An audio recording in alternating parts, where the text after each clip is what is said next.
The ravine walls loomed over Michael Warren like the sides of a grave. His leg, trapped beneath fallen rock, had long gone numb. Night was falling fast, bringing with it the bone-deep chill of the Carolina autumn. 40 feet above, the forest canopy swayed in gathering winds, leaves spiraling down like silent witnesses to his predicament. "Help!" he called again, voice cracking. "Anybody!" Only the mockery of his echo answered. His phone lay shattered nearby. No one knew where he was. No one would miss him until it was too late. As darkness claimed the forest, the pain gave way to a dreamy detachment that frightened him more than the agony. Sarah had died alone in her hospital room while he'd stepped out for coffee. Now he would die alone in these woods. Then came a rustling from the undergrowth. A pair of gleaming eyes appeared, then another and another. Something was approaching. Leave a like and share your thoughts in the comments along with the city you're watching from now. Let's continue with the story. Michael Warren hadn't always been a recluse. Once, his wildlife photographs had graced the covers of National Geographic and Smithsonian magazines. His images of wolves in Yellowstone, eagles in Alaska, and wildcats in the Appalachians had earned him both acclaim and a comfortable living. But that was before Sarah died. The cabin sat on 20 acres of woodland in western North Carolina, a wedding gift from Sarah's father 35 years ago. They'd planned to retire here together, watching seasons change through the large windows that Michael had installed himself. The studio addition came later, a bright space where Sarah would frame his photographs while he developed them in the adjacent darkroom. 2 years ago, pancreatic cancer took her in 6 brutal months. The speed of it had left Michael reeling, untethered. One day they were discussing renovation plans for the deck. The next, he was arranging hospice care. Her final weeks played on endless loop in his mind, the hospital smell, the machine's rhythmic beeping, her hand growing lighter in his with each passing day. After the funeral, Michael had retreated to their cabin. His camera gathered dust. Calls from his agent went unanswered. Eventually, the outside world stopped knocking. At 62, Michael's once robust frame had grown leaner, his beard whiter. The face that looked back from the mirror each morning seemed to belong to a stranger, a solitary man with weathered skin and eyes that had witnessed too much loss. His only family, nephew Jeffrey, called occasionally from Charlotte. "You should sell that place, Uncle Mike. Come closer to the city. It's not good for a man your age to be so isolated." Michael always refused. The thought of leaving the last place Sarah had been happy was unbearable. Their memory boxes filled each room, her gardening hat still hanging by the door, her favorite mug still in the cabinet, her voice still echoing in his dreams. The developers had been circling. Timberland Properties wanted to build a rustic luxury resort in these hills. Their offers arrived with clockwork regularity, each one higher than the last. Michael filed them in the trash without opening them. This land, with its old-growth forest and pristine stream, was Sarah's legacy. She'd loved the family of foxes that denned near the creek each spring, the barred owls that called across the valley at dusk, the deer that browsed beneath their bedroom window at dawn. "We're just caretakers," she'd often said, watching woodland creatures from their porch. "This place was theirs long before us, and it'll be theirs long after we're gone." Michael honored that belief by staying, by watching, by remembering. Even as loneliness wrapped around him like winter fog, he remained. The animals were his only companions now, and in their unknowing way, they kept him tethered to life when grief might have cut the line. The autumn storm arrived without mercy. Michael awoke to the sound of rain hammering against the cabin roof, a steady drumbeat that grew more insistent as dawn broke. Weather alerts flashed across his phone. Flash flood warnings, wind advisories, potential for mudslides in the mountains. The creek that meandered through his property, usually a gentle companion, would soon transform into a roaring threat. He pulled on his raincoat and boots, stepping onto the porch to assess the situation. The world had turned gray, trees bending under the assault of wind and water. Already the creek had swollen to twice its normal width, chocolate brown and churning. The rain fell in sheets, soaking him despite the protection of the porch roof. "Going to be a rough one," he muttered to himself, a habit formed from years of solitude. Michael had weathered plenty of storms in this cabin. He knew the drill. Check the generator, secure loose items around the property, fill containers with fresh water in case the well pump failed. With practiced efficiency, he moved through his pre-storm routine, his mind quiet except for occasional thoughts of Sarah. She'd always loved storms, the drama of them, the way they made the forest feel alive and wild. "Nature reminding us who's really in charge," she would say, smiling as lightning illuminated her face. By noon, the situation had worsened. The creek jumped its banks, flooding the lower section of his property. Wind gusts tore branches from trees, sending them crashing to the ground. Power flickered once, twice, then died completely. The generator kicked in automatically, humming steadily from its sheltered spot beside the cabin. Michael sat at his kitchen table, nursing a cup of coffee and watching the deluge through the window. That's when he heard it. A scratching sound from the direction of his workshop, barely audible above the storm's fury. At first he dismissed it as debris hitting the building. But when the sound persisted, growing more frantic, curiosity pulled him to his feet. Grabbing a flashlight, he donned his raincoat again and stepped into the downpour. The 20 yards between the cabin and workshop felt like a mile. Rain pelted him from all directions, the wind stealing his breath. By the time he reached the workshop door, he was soaked to the skin despite his protective gear. The scratching continued, desperate now. Michael unlocked the door, pushing it open against the wind's resistance.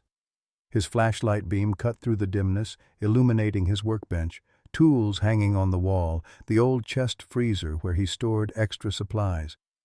The light caught a pair of eyes, bright, reflective, intelligent. A raccoon, larger than any he'd seen before, stood on its hind legs beside his workbench. But it wasn't alone. Huddled behind it were 2 small forms, cubs, trembling and bedraggled. "Well, I'll be damned," Michael whispered. The mother raccoon didn't flee as he expected. Instead, she made a soft, chittering sound, almost like a plea. As Michael moved the flashlight, he saw why. Her left front paw was bleeding, a deep gash visible even from where he stood. The cubs looked half-drowned, their fur plastered to their tiny bodies. Raccoons were common in these woods. Usually Michael admired them from a distance, their dexterous paws, their bandit masks, their problem-solving abilities. He'd photographed them many times over the years, but he'd never interfered with them. Wild animals were best left wild. That had always been his philosophy. Yet something about this scene struck him differently. Perhaps it was the mother's unwillingness to flee despite his presence. Perhaps it was the obvious distress of the cubs, or perhaps after 2 years of isolation, the simple act of being needed pierced through his well-constructed walls. "You picked a hell of a night for a visit," he said softly. The mother raccoon watched him, her eyes never leaving his face. Her injured paw was held carefully off the ground, but she positioned herself protectively between Michael and her cubs. Despite her injury, the message was clear. She would fight if necessary. Michael slowly backed toward the door. "Stay put. I'll be back." In the cabin, he gathered supplies: an old towel, a bottle of water, a first aid kit, and leftover chicken from his dinner. His hands moved with purpose for the first time in months.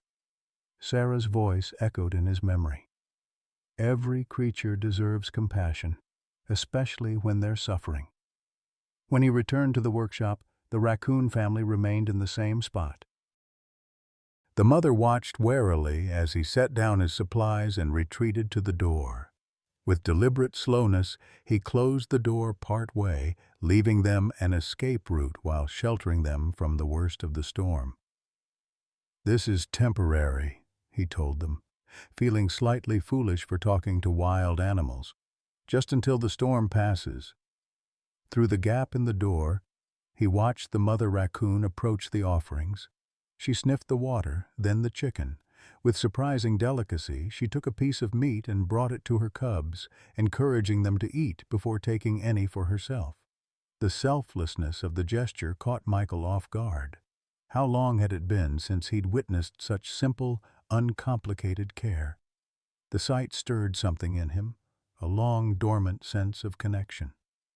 Back in the cabin, Michael found himself checking the workshop through the window every few minutes. The storm showed no signs of abating. If anything, it intensified as evening approached. The creek had now transformed into a surging river, carrying debris from upstream. Trees creaked ominously in the wind. As darkness fell, Michael's concern for his unexpected guests grew. The workshop, while sturdy, wasn't heated. The temperature was dropping rapidly as a cold front moved in behind the storm. The cubs, already weakened, might not survive the night. "This is crazy," he muttered, even as he gathered old blankets from the linen closet. "They're wild animals, not pets." Yet he found himself once again braving the storm, a battery-powered lantern in hand along with the blankets. The beam of his flashlight revealed the raccoon family huddled in a corner, the cubs pressed against their mother for warmth. The mother looked up as he entered, her eyes reflecting the light. She didn't growl or posture threateningly, merely watched with that same intelligent assessment. Michael laid the blankets on the floor near them, then retreated to watch. After a moment's hesitation, the mother raccoon approached, sniffing cautiously. Then, with those remarkably dexterous front paws, one still bloody but seemingly functional, she grasped the edge of a blanket and dragged it toward her cubs. A smile, unexpected and genuine, crossed Michael's face. "Well, aren't you something?" He sat on an old stool, keeping a respectful distance while observing their behavior. The mother arranged the blanket around her cubs with almost human precision, tucking the edges to create a nest. Once they were settled, she began cleaning her wounded paw, wincing visibly as she worked. "You should let me help with that," Michael said softly. As if understanding his words, she looked up, their eyes meeting across the workshop. In that moment, something passed between them, not communication exactly, but a form of recognition. Two parents, one who had lost everything, one fighting desperately to protect what remained. Michael's throat tightened unexpectedly. He turned away, blinking rapidly. 2 years of carefully maintained numbness cracked just slightly, allowing a trickle of feeling to seep through. Outside, the storm continued its assault, but inside the workshop, an unexpected peace had formed. Man and animal sharing space, connected by the universal desire for shelter from the storm. Michael returned to the workshop at dawn, carrying a small bowl of water and more leftover food. The storm had weakened overnight, but still drummed steadily on the roof. When he opened the door, he found the mother raccoon alert and watchful, her cubs still nestled in the blanket nest. "Morning," he said softly, setting down his offerings. "Thought you might be hungry." As he knelt to place the bowl, he noticed something concerning. One of the cubs lay unnaturally still, its breathing shallow and rapid. The mother nudged it repeatedly, making distressed, chittering sounds when it barely responded. "That doesn't look good," Michael murmured. He'd seen enough sick animals in his photography career to recognize when one was in trouble. The little one was likely suffering from hypothermia and exhaustion, perhaps even pneumonia from their exposure to the elements. The mother raccoon looked up at him, then back at her struggling cub. She made that same pleading sound he'd heard the night before, and something in her eyes, some impossible understanding, made his chest tighten. "I need to take a closer look," he told her, inching forward. To his surprise, she backed away slightly, still watching but allowing him to approach. Michael gently touched the cub's body. It was cold, too cold, and its breathing came in erratic gasps. "He needs warmth, Real warmth, Michael said. He made a decision that would have seemed absurd 24 hours earlier. I need to take him inside. He reached for the struggling cub, expecting the mother to attack. Instead, she made a soft, whimpering sound but didn't interfere. The trust implicit in her restraint staggered him.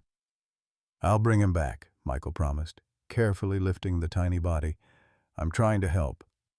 He carried the cub to the cabin, wrapped it in a clean towel, and held it close to the wood stove. For nearly an hour, he sat motionless, cradling the small creature, monitoring its breathing. Gradually, the cub's body warmed, and its respirations became less labored.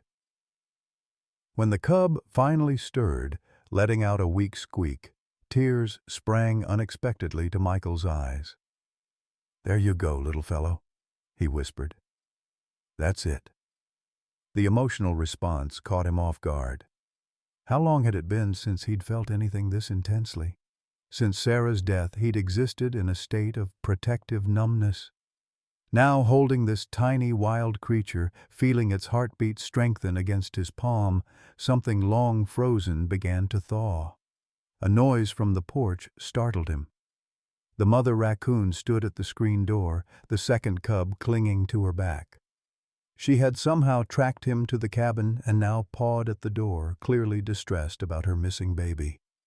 "Well, I'll be," Michael breathed. "You are something else." He rose slowly and approached the door. "He's okay," he told her, holding the cub where she could see it. "He's warming up." The mother raccoon pressed against the screen, sniffing urgently toward her cub. Michael made another decision that defied conventional wisdom about wildlife. He opened the door. "You can come in," he said, stepping back. "Just until he's stronger." She hesitated only briefly before entering, her second cub still clinging to her back. Her movements were cautious but deliberate as she followed Michael to the wood stove. He knelt, still holding the weakened cub, and she approached, sniffing her baby thoroughly before seeming to relax slightly. "I'm going to set up a box for you," Michael explained, knowing she couldn't understand his words but speaking anyway. "Somewhere warm for all of you to rest." He found a large cardboard box, lined it with towels, and placed it near the stove. When he set the weakened cub inside, the mother immediately climbed in, settling beside her baby. The second cub tumbled from her back to join its sibling, and the family huddled together in the artificial den. Michael sat in his armchair watching them with fascination. The mother raccoon's behavior was extraordinary. The calculated risk of entering a human dwelling, the apparent understanding that he was trying to help. Most wild animals would have either fled or attacked when their young was taken. His photographer's instincts, dormant for so long, suddenly reawakened. He retrieved his camera from the closet, blowing off a layer of dust. The familiar weight in his hands felt both foreign and right. He adjusted the settings and began taking pictures of the raccoon family, the mother grooming her cubs, their interactions, her watchful gaze whenever he moved around the room. Through the viewfinder, he noticed something odd, a thin strip of material partially hidden beneath the fur around the mother raccoon's neck. Setting down the camera, he approached carefully, expecting her to grow defensive. Instead, she remained still, watching him with those intelligent eyes. "What's that you've got there?" he murmured, gently parting her fur. His fingers found a weathered nylon collar, the kind used in wildlife studies. Most of the material had deteriorated, but a small metal tag remained, engraved with faded numbers and the logo of Western Carolina University. "You've been part of a study," Michael realized aloud. "That explains a few things." The discovery shifted his understanding. This wasn't just any raccoon. She was an animal that had previous contact with humans, perhaps extensive contact given her unusual behavior. Research programs often studied raccoon intelligence and problem-solving abilities. This one had clearly been a research subject before being released back into the wild. Michael examined the tag more closely, finding a name and phone number barely legible on the back. Dr. E. A Jenkins, followed by a local area code. "Well, Stella," he said, the name suddenly coming to him as he looked into her bright eyes. "That's what I'll call you. Stella, for your star-like eyes." The raccoon, Stella, tilted her head slightly, as if considering the name. Her injured paw seemed to be functioning better today, though the wound still looked concerning. "Tomorrow, if the roads are passable, I'll see about getting that looked at," he told her. "And maybe make a phone call to this Dr. Jenkins." That evening, Michael did something he hadn't done in months. He cooked a proper meal. As he prepared chicken soup, he found himself talking aloud, explaining the process to Stella, who watched from her box. The cubs had grown more active as the day progressed, the weaker one now playing tentatively with its sibling. "Sarah would think I've lost my mind," Michael told Stella. "Talking to a raccoon like you're an old friend." But Sarah had always been the one to bring home injured creatures, birds with broken wings, a fox kit abandoned by its mother, once even a young deer with a leg caught in barbed wire. Michael had been the practical one, the voice of caution. Now here he was, harboring a family of wild raccoons during a storm. The irony wasn't lost on him. As night fell and the storm finally began to subside, Michael settled into his armchair with a book. Stella and her cubs slept peacefully in their box. The scene was so unexpectedly domestic that he almost laughed aloud. 2 days ago he'd been a lonely old man waiting out his days. Now his cabin had come alive again with the presence of these wild visitors. Before sleep claimed him that night, Michael found himself reaching for his phone. The number on Stella's tag was worth a try. After some deliberation, he dialed. To his surprise, the call connected to a voicemail. "You've reached Dr. Eleanor Jenkins, Wildlife Biology Department at Western Carolina University. I'm unavailable to take your call." Michael left a brief message explaining his discovery of a raccoon with one of their research tags, describing Stella's unusual behavior and injured paw. He didn't expect much. The tag looked years old, and research projects came and went. But as he drifted off to sleep that night, the steady breathing of the raccoon family providing an unexpected lullaby, Michael felt something he hadn't experienced in a very long time. Curiosity about tomorrow. Morning brought sunshine streaming through the windows and the cheerful chaos of raccoon cubs exploring their new environment. Michael watched in amusement as they discovered their reflections in the oven door, chittering excitedly and pawing at the mysterious mirror cubs.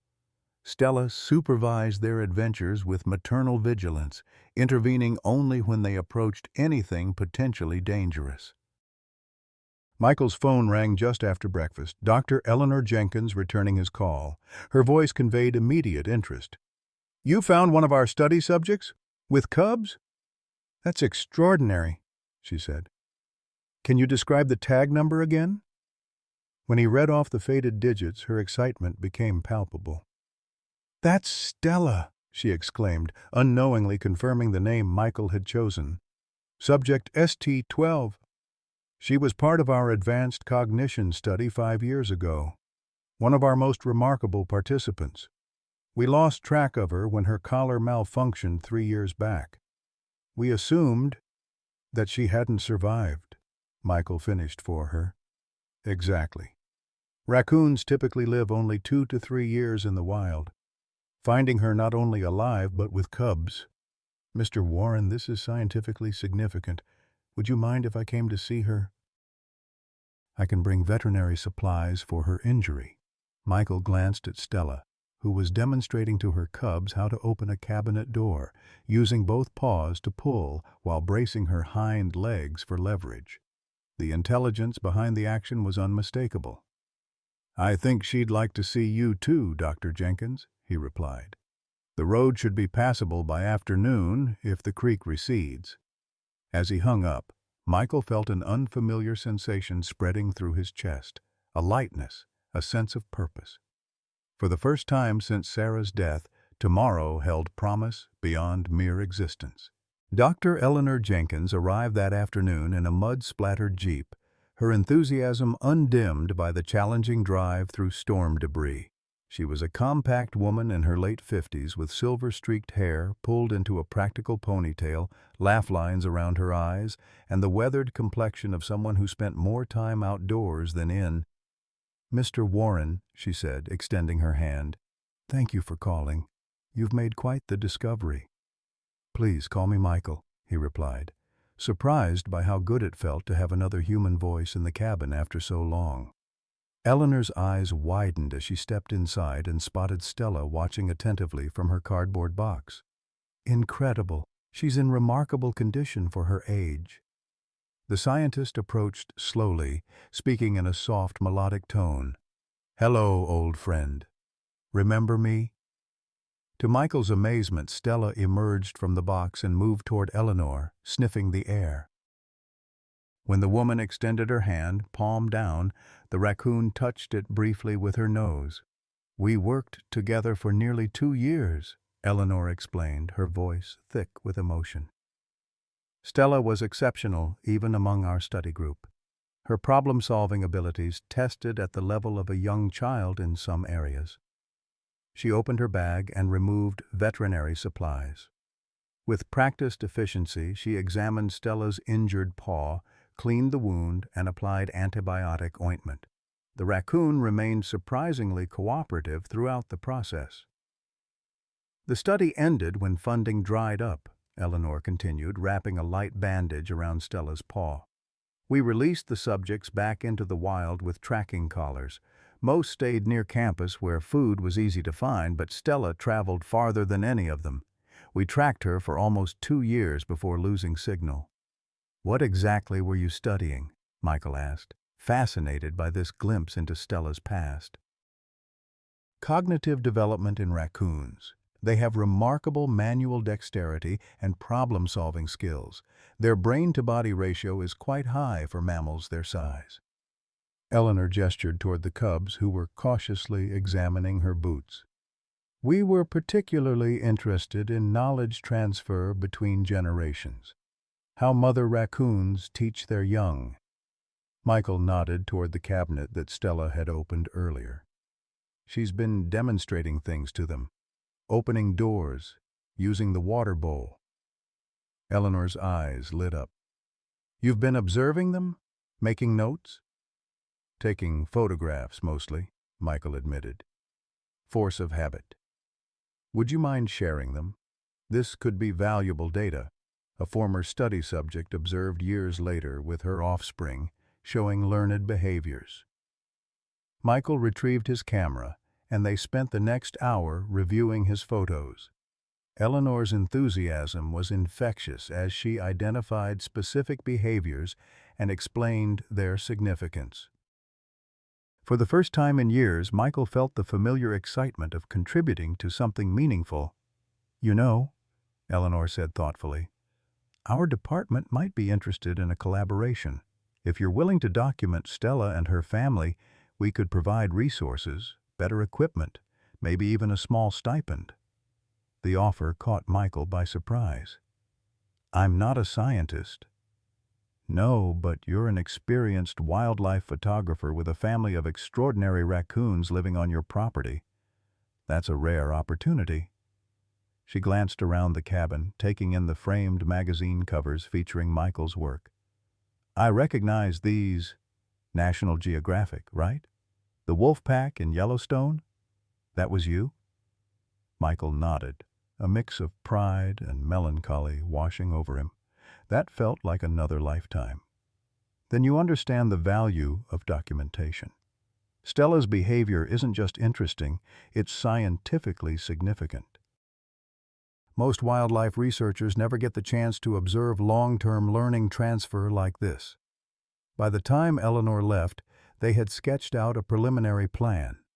Michael would document the raccoon family's behavior, and Eleanor would return weekly to collect data and provide supplies. The university would send better equipment for night observation and motion-triggered cameras. After her Jeep disappeared down the muddy drive, Michael sat on his porch watching the forest drip in the aftermath of the storm. The creek had receded to its banks, leaving debris scattered across his lower property. Yet despite the mess, he felt strangely renewed. The prospect of meaningful work, of connection, both with Eleanor and, oddly enough, with Stella, had awakened something he thought had died with Sarah. Over the next few weeks, a routine developed. Each morning, Michael would check on Stella and her cubs, whom he'd named Oscar and Willow. He set up feeding stations and documented their daily activities. In the evenings, he downloaded photos and made notes on their behavior. Eleanor visited regularly, bringing supplies and university equipment. Their professional relationship quickly warmed into friendship as they shared observations over coffee on Michael's porch. She was a widow too, he learned, having lost her husband to a heart attack 5 years earlier. "It changes you," she said one evening as they watched the raccoons explore the yard. "Losing your partner like that, all your shared future vanishes in an instant." "Yes," Michael agreed quietly, "and the past becomes both precious and painful." "Does it get easier?" she asked, her usual scientific confidence giving way to vulnerability. Michael considered the question seriously. "Not easier, different. The grief changes shape. Some days it's a boulder on your chest, other days it's just a stone in your pocket that you carry around." Eleanor nodded, understanding in her eyes. "I threw myself into my research. The raccoons saved me, in a way, gave me something to focus on beyond the loss." "I think I understand that now," Michael said, watching Stella teach her cubs to wash food in the shallow dish he'd provided. The autumn days grew shorter, the nights cooler. Stella's paw healed completely, and the cubs grew stronger and more adventurous. Michael expanded their enclosed play area to include part of the porch, building climbing structures that Eleanor helped design to challenge their developing skills. His photographs improved with practice and better equipment. Some captured behaviors so remarkable that Eleanor suggested submitting them to scientific journals. "This isn't just cute animal pictures," she insisted. "This is documentation of complex learning and problem-solving." One crisp October morning, Michael was reviewing photos when his phone rang. The screen displayed a name he hadn't seen in months: Jeffrey Warren. "Uncle Mike?" His nephew's voice sounded strained. "How are you doing out there? I've been meaning to call." "I'm fine, Jeffrey," Michael replied, surprised by the contact. "Better than fine, actually. I've been working on a new photography project." "That's great," Jeffrey said, though his enthusiasm sounded forced. "Listen, I've been thinking. It's not good for you to be so isolated. I'm worried about you out there all alone, especially with winter coming." Michael glanced out the window where Stella was teaching her cubs to navigate a puzzle box Eleanor had brought. "I'm not alone these days." "You have company?" Jeffrey sounded genuinely surprised. "Of a sort." Michael smiled. "Why don't you come visit? See for yourself." "It's been too long." There was a pause before Jeffrey agreed. "Actually, that's not a bad idea. I could drive up this weekend if that works for you." After hanging up, Michael felt a strange uneasiness. Jeffrey's sudden interest seemed out of character. In the 2 years since Sarah's death, his nephew had visited exactly twice, both times for less than a day. Their relationship had always been cordial but distant, especially after Jeffrey moved to Charlotte to work in finance. Still, the prospect of reconnecting with his only living relative held appeal. Michael spent the day cleaning the guest room and planning meals. He even called Eleanor to tell her about the upcoming visit.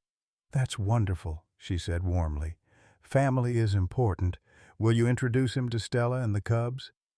"I'm not sure," Michael admitted. "Jeffrey isn't exactly an animal person. And honestly, I'm not sure how he'll react to the whole situation." "Just be careful," Eleanor advised. Raccoons are still wild animals, and some people don't understand the special circumstances with Stella. They might see it as inappropriate interference with wildlife. Her warning reminded Michael of the complexity of his arrangement with the Raccoon family. What had begun as emergency storm shelter had evolved into something more permanent. Stella and her cubs still spent nights in the wild. He'd tracked them to a hollow tree about 50 yards from the cabin, but they returned each morning for food and interaction. Saturday morning brought Jeffrey's sleek BMW winding up the rutted driveway. Michael stood on the porch, surprised by the flutter of nervousness in his stomach. How long had it been since he'd entertained a guest who wasn't Eleanor? Jeffrey emerged from the car looking immaculate in designer jeans and a cashmere sweater that seemed absurdly formal for the rustic setting. At 39, he resembled the Warren side of the family, the same tall build and angular features that Michael had inherited, though without the weathering of age and outdoor living.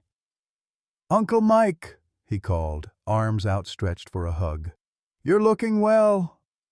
The embrace felt genuine enough, though Michael couldn't shake his sense that something was off.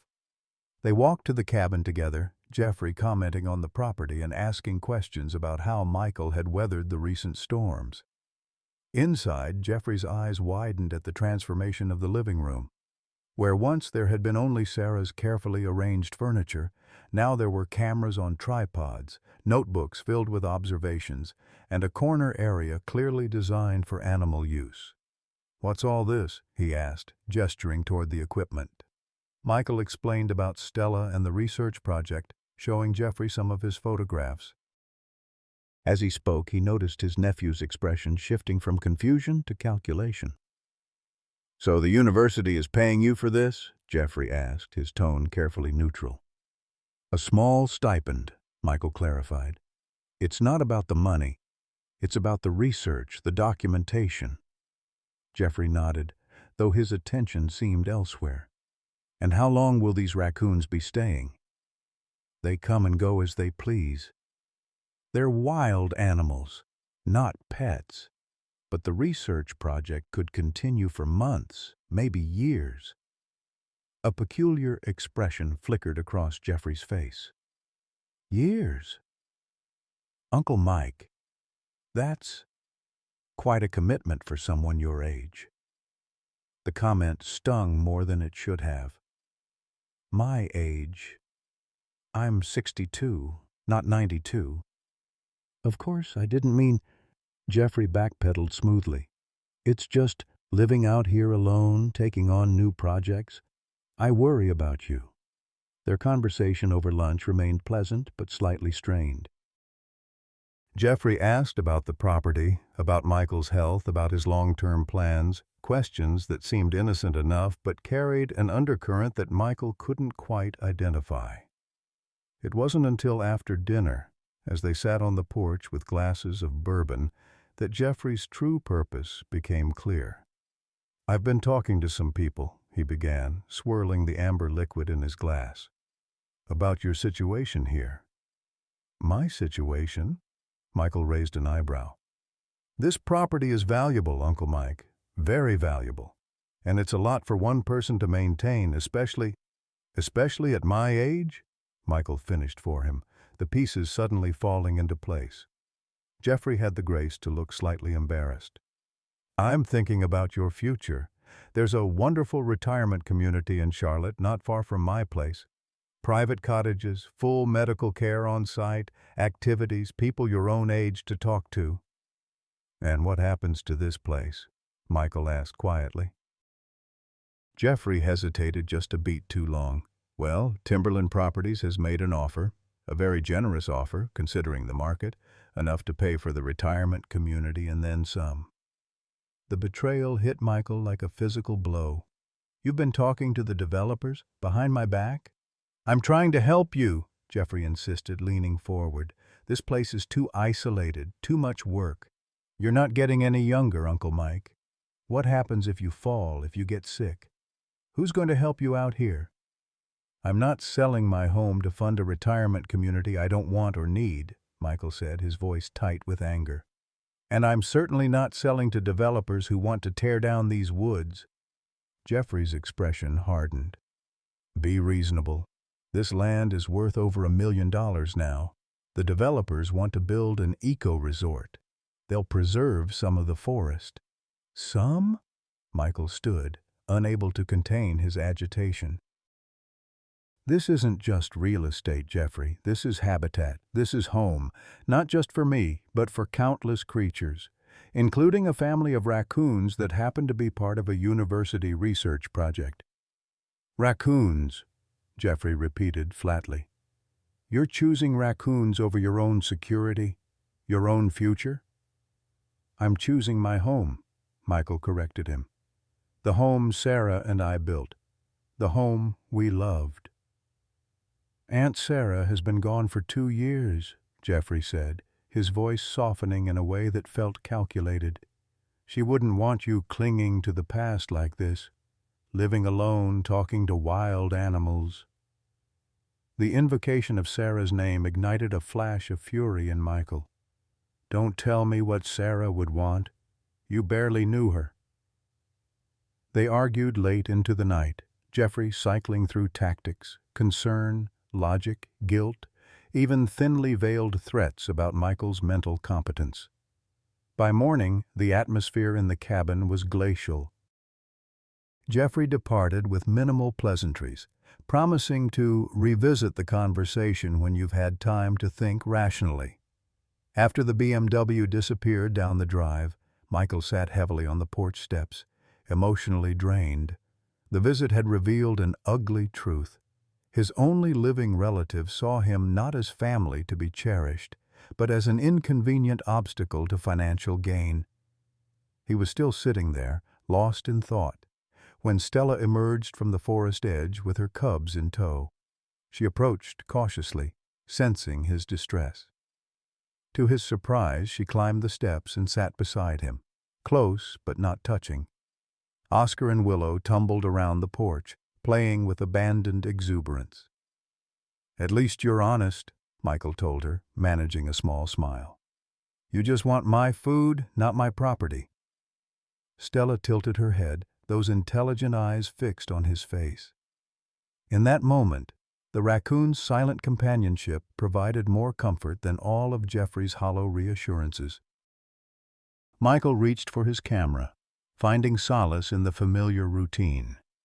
Through the viewfinder, he watched Stella guide her cubs through their morning activities, teaching, correcting, nurturing.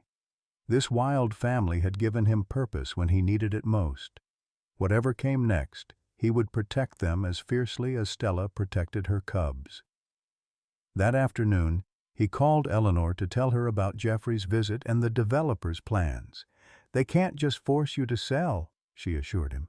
"No, but Jeffrey made it clear he thinks I'm becoming incompetent.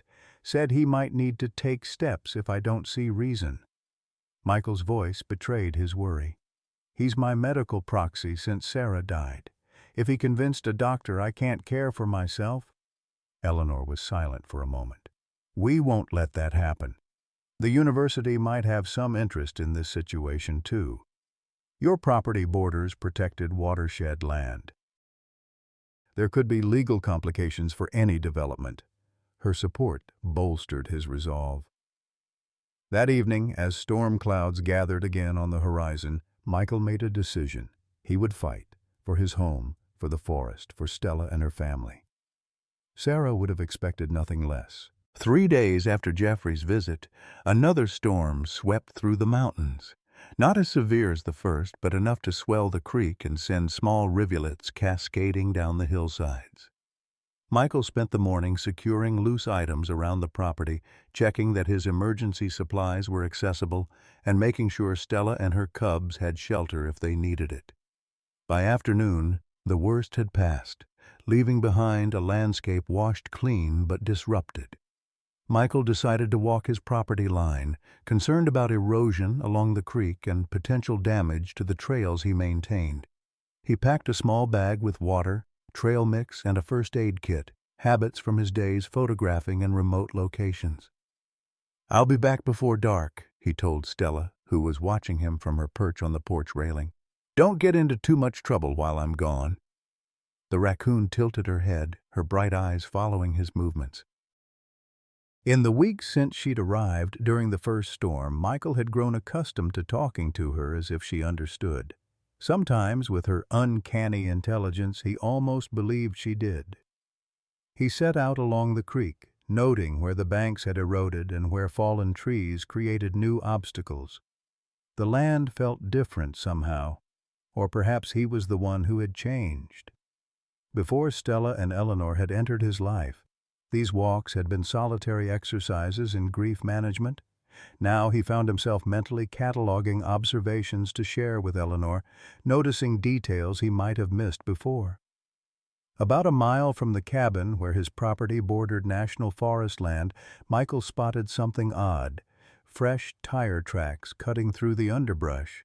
No vehicle should have been in this area. The nearest road was half a mile away, and no easements crossed his land. Following the tracks, he discovered a crude path had been cleared through the trees. Branches were broken, saplings uprooted, the forest floor scarred by heavy equipment. Anger flared in his chest. Someone had been trespassing, and not just passing through, they deliberately damaged the forest. The path led toward the ravine that marked his eastern property line. As he approached, the sound of running water grew louder, amplified by the recent rains. The ravine was deeper here than elsewhere on his property, with steep rock walls descending to a swift stream below. Michael paused at the edge, taking in the scene. On the far side, where the land should have been untouched forest, a section had been cleared. Construction equipment stood idle in the rain-soaked clearing. A small bulldozer, a backhoe, stacks of lumber partially covered with tarps. "What the hell?" he muttered, pulling out his phone to document the clearing. As he took photos, a sickening realization dawned. The cleared area aligned perfectly with the luxury development plans he'd seen in the Timberland Properties brochures that had been arriving in his mailbox for months. They weren't waiting for him to sell. They were already preparing to build, assuming his consent was inevitable. His hands shook with anger as he tried to call Eleanor, but the signal in the ravine was too weak. He needed to get back to the cabin, to make calls, to document this trespass properly. He turned to retrace his steps, mind racing with plans for legal action. That's when the ground beneath his feet shifted. The rain-saturated soil at the ravine's edge, already weakened by the unauthorized clearing on the opposite side, began to give way. Michael scrambled backward, but it was too late. With a sickening lurch, the earth collapsed, taking him with it. He tumbled down the steep slope, desperately grasping for handholds. Pain exploded in his leg as it struck an outcropping of rock. The world spun in a blur of mud, stone, and vegetation until he landed with a jarring impact on a narrow ledge about 40 feet down. For several moments he lay stunned, the breath knocked from his lungs. When awareness returned, it brought waves of pain. His right leg was pinned beneath a slab of rock that had fallen with him. Blood soaked through his jeans, and a nauseating angle to his lower leg suggested a compound fracture. "Help!" he shouted, his voice echoing in the ravine. "Anybody! Help!" But he knew the futility of his cries. The nearest neighbor was miles away. The construction crew had obviously departed before the storm. No one knew exactly where he was or when to expect him back. Michael fumbled for his phone, finding it miraculously intact in his pocket. His hope died when he saw the screen. No signal. He was too deep in the ravine, surrounded by rock walls that blocked transmission. Gritting his teeth against the pain, he tried to free his leg.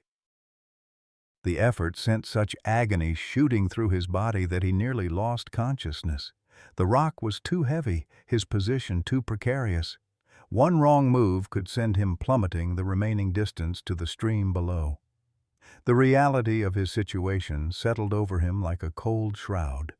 He was trapped, injured, with night approaching and temperatures dropping. The storm had passed, but the autumn air was already growing chill as the sun descended toward the western ridge.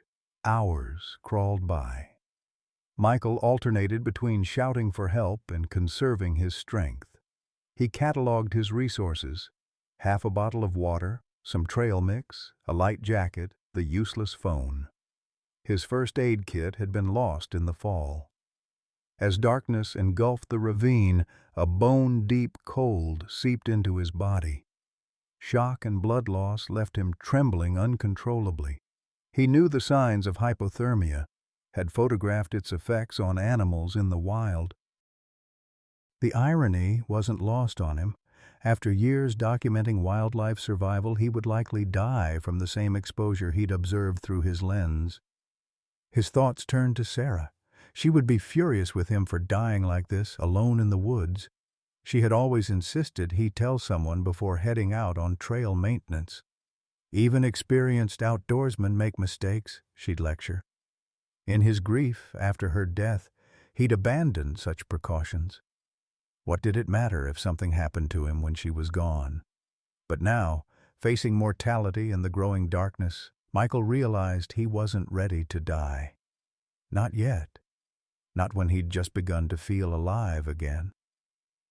There was the research with Eleanor, the documentation of Stella's family, the fight to protect his land, purposes that had rekindled his will to live. Night fell completely. The temperature dropped further. Michael's consciousness began to waver, reality blurring with memory and hallucination. Sarah seemed to sit beside him on the ledge, her face illuminated by moonlight filtering through the trees above. "Always so stubborn," she said, her voice as clear as if she were truly there. "Too proud to ask for help until it's almost too late." "I'm asking now," he whispered through cracked lips. "But no one can hear me." "Are you sure about that?" Sarah's apparition smiled. "You're not as alone as you think, Michael." A sound from above drew his attention, a rustling in the underbrush at the ravine's edge. Hope surged briefly before rational thought tamped it down. Probably just a deer or raccoon moving through the forest. Raccoon. The word triggered something in his fading consciousness. He thought of Stella's intelligent eyes, her problem-solving abilities, her strange connection to humans from her research days. "Stella?" he called weakly, feeling foolish even as the name left his lips.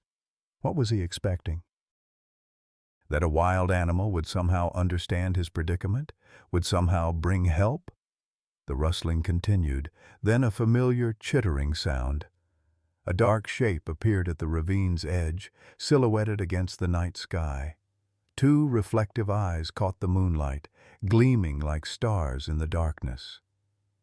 "Stella," Michael whispered, a strange mix of joy and despair washing through him.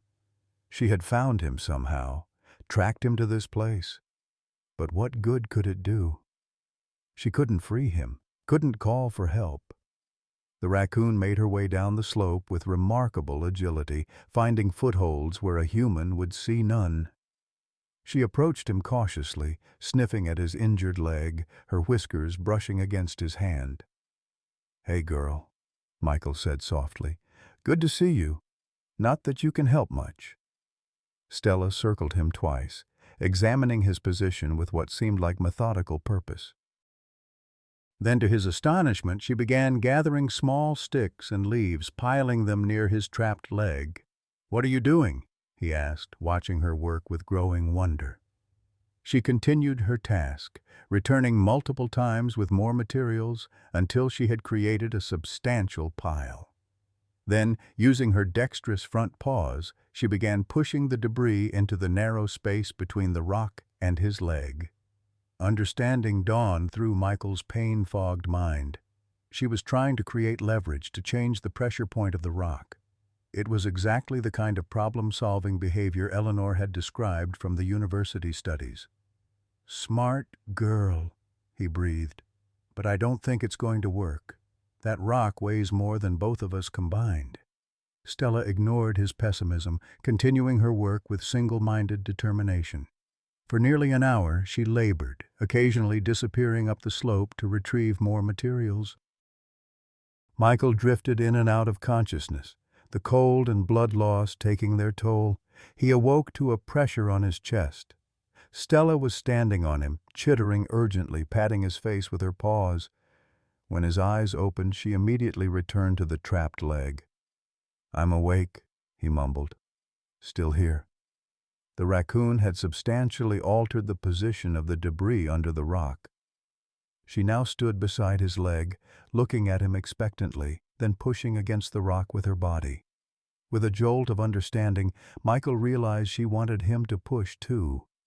It seemed absurd, a man and a raccoon working together to move a boulder. Yet what choice did he have? Gathering his remaining strength, Michael braced his good leg and pushed against the rock while Stella did the same. Pain blazed through his broken leg, but he felt a slight shift in the stone's position. The debris Stella had packed underneath was creating a fulcrum effect. "Again!" he gasped, and they pushed in unison once more. The rock moved, just an inch, but enough that Michael could see a possibility of freedom. Over the next excruciating minutes, they established a rhythm. Push, rest, reposition, push again. Each effort sent waves of agony through his body, but the rock gradually shifted further. With a final desperate heave, Michael felt his leg come free. He nearly passed out from the pain but forced himself to remain conscious. His leg was badly broken, blood soaking his jeans, but he was no longer trapped. "We did it," he told Stella, his voice weak with pain and exhaustion. "But I still can't climb out of here." The raccoon seemed to understand. She circled him once more, then headed up the slope. Before disappearing over the edge, she paused, looking back at him with those luminous eyes. "Going for help?" Michael asked, managing a ghost of a smile despite his pain. "Good luck explaining this to anyone." Left alone again, Michael turned his attention to his injury. Using his jacket, he fashioned a crude tourniquet to slow the bleeding. The pain was excruciating, but having a task helped him fight the encroaching darkness of shock and hypothermia. Time lost meaning. The moon traveled across the sky, casting shifting shadows through the trees. Michael's world narrowed to the small ledge, his broken leg, and the desperate fight to stay awake. He knew that sleep in his condition, in these temperatures, could be fatal. To keep himself conscious, he began talking aloud, addressing Sarah as if she were still sitting beside him. "Remember our first date?" he asked the empty air. "That ridiculous art film neither of us understood? We pretended to be so sophisticated, discussing symbolism over coffee afterward." He laughed weakly at the memory. "You admitted years later you thought it was pretentious garbage, too. We wasted so much time trying to impress each other." The one-sided conversation continued as the night wore on. Michael recounted their life together, the early struggles of his photography career, their decision not to have children, the cabin they'd lovingly restored together, her final days in the hospital. "I wasn't ready to let you go," he told the darkness. "I'm still not. But I think I'm finally learning how to live without you. If I get out of this, I promise I won't waste whatever time I have left." The eastern sky began to lighten, a pale glow appearing above the ridge. Michael had survived the night, but his condition was deteriorating. The cold had seeped into his bones, his injured leg throbbing with infection-warning heat despite the chill air. Dehydration and blood loss left him dizzy and disoriented. As dawn broke fully, Michael heard a sound that at first he attributed to hallucination, voices calling his name. He tried to respond, but his voice emerged as barely a croak. The sound came again, closer now. "Michael, can you hear us?" With supreme effort, he raised his arm and waved it weakly above his head. "Here," he managed. "I'm down here." A face appeared at the ravine's edge. Eleanor Jenkins, her expression shifting from concern to relief when she spotted him. "I found him," she called to someone behind her. "He's alive!" Within minutes, the ravine edge was crowded with rescue personnel. A park ranger and 2 EMTs began setting up ropes and a rescue basket. Eleanor called down to him, her voice steady despite the worry evident on her face. "Hang on, Michael.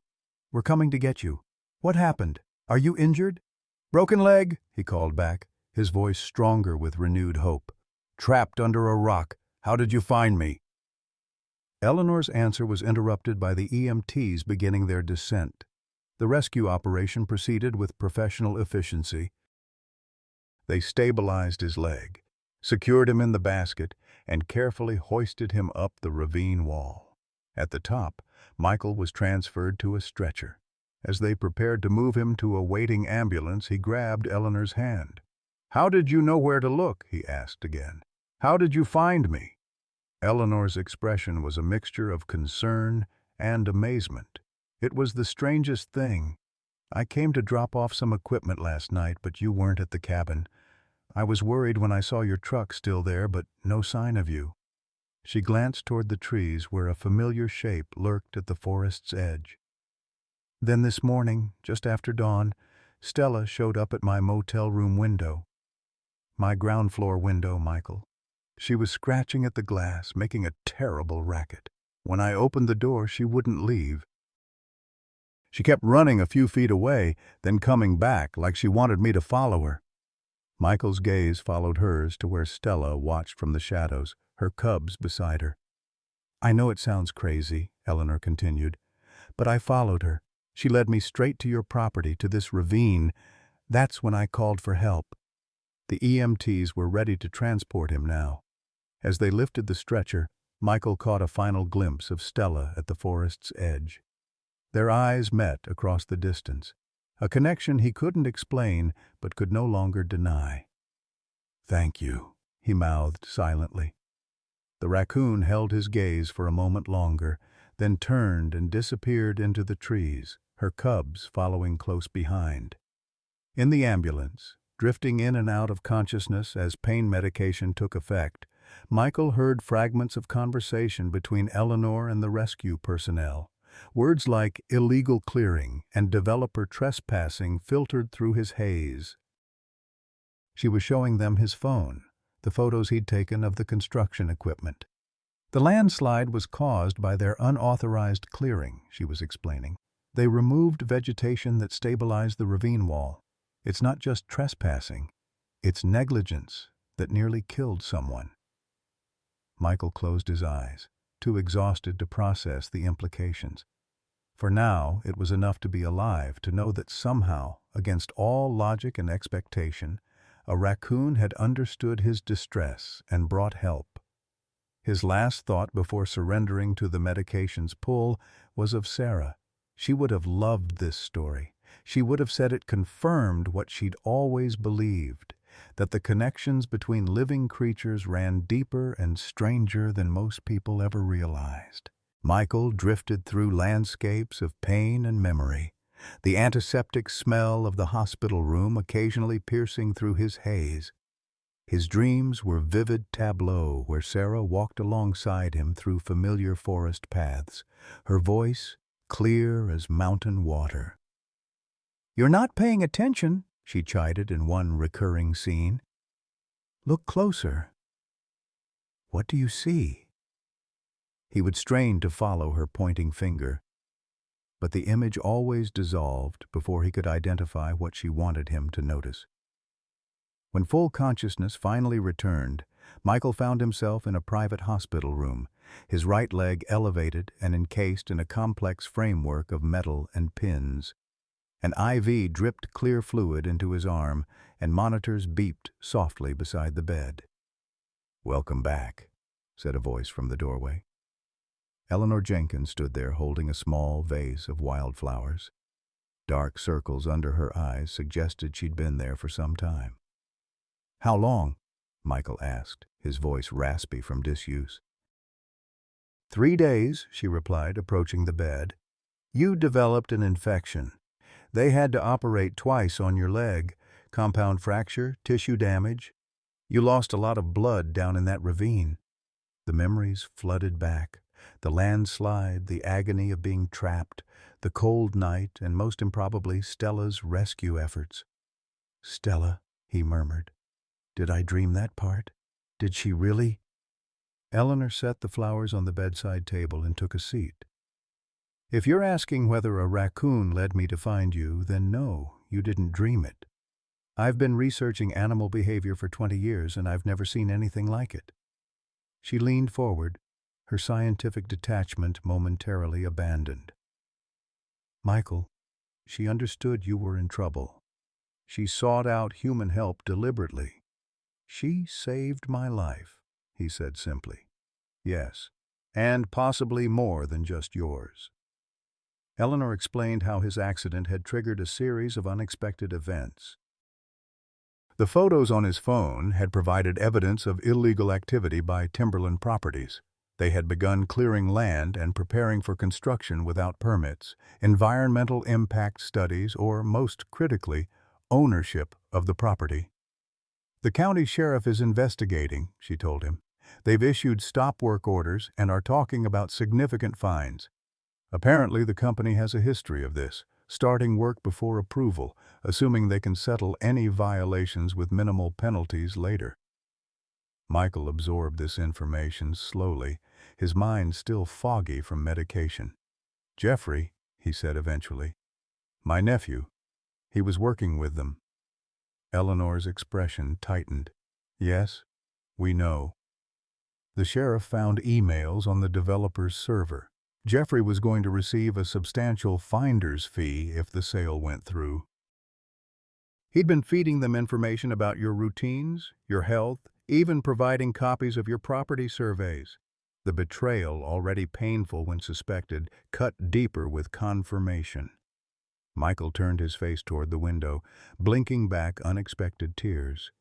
"My own blood," he said softly.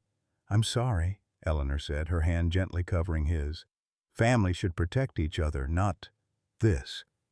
They sat in silence for a moment, the only sounds the steady beep of monitors and the muffled hospital activities beyond the door. "Tell me about Stella and the cubs," Michael said finally, needing to shift away from thoughts of Jeffrey's betrayal. "Have you seen them?" Eleanor's face brightened. "They're fine. I've been checking on them daily. The university has approved emergency funding for our study. Stella's rescue behavior has generated quite a bit of academic interest." She reached into her bag and pulled out a tablet, swiping through photographs. "I've set up some of your motion-activated cameras around the property. Look at this footage from yesterday." The video showed Stella and her cubs exploring Michael's porch, investigating the empty food bowls he usually kept filled. The mother raccoon stood up on her hind legs, looking directly into the cabin window as if expecting to see him there. "She's looking for you," Eleanor said quietly. "She comes to the cabin each morning." A lump formed in Michael's throat. "Smart girl," he managed. "Too smart for her own good, maybe." "The university committee wants to expand the study," Eleanor continued. "They're talking about a full research grant, using your property as a field station if you're amenable. We could document long-term cognitive development, social learning, problem-solving abilities, all the things we couldn't finish in the original study." Michael nodded slowly. "Sarah would have loved that." "There's something else," Eleanor said, her tone changing slightly. "While you were unconscious, you had a visitor. Several, actually, but one was rather unexpected." "Jeffrey?" Michael guessed, his voice hardening. "No, not Jeffrey. A woman named Lauren Pierce. She said she's from the State Attorney General's Environmental Crimes Unit. Apparently, your accident and the illegal clearing have triggered a larger investigation into Timberland Properties. She left her card and asked that you call when you're able." This news penetrated Michael's pain-medicated haze. The implications were significant, not just for his property, but potentially for the entire region if the developers had been systematically violating environmental regulations. "Did she say anything else?" he asked. Eleanor hesitated. She mentioned that your photographs might be important evidence, not just the ones from your phone, but your professional work documenting the ecosystem on your property over the years. She called it establishing baseline conditions. It could help prove environmental damage. Michael closed his eyes, suddenly overwhelmed. His life had become unrecognizable in the span of a few weeks. From isolated widower to wildlife researcher to potential witness in an environmental crimes case. And at the center of it all, improbably, was a raccoon named Stella. The pain medication began to pull him back toward sleep.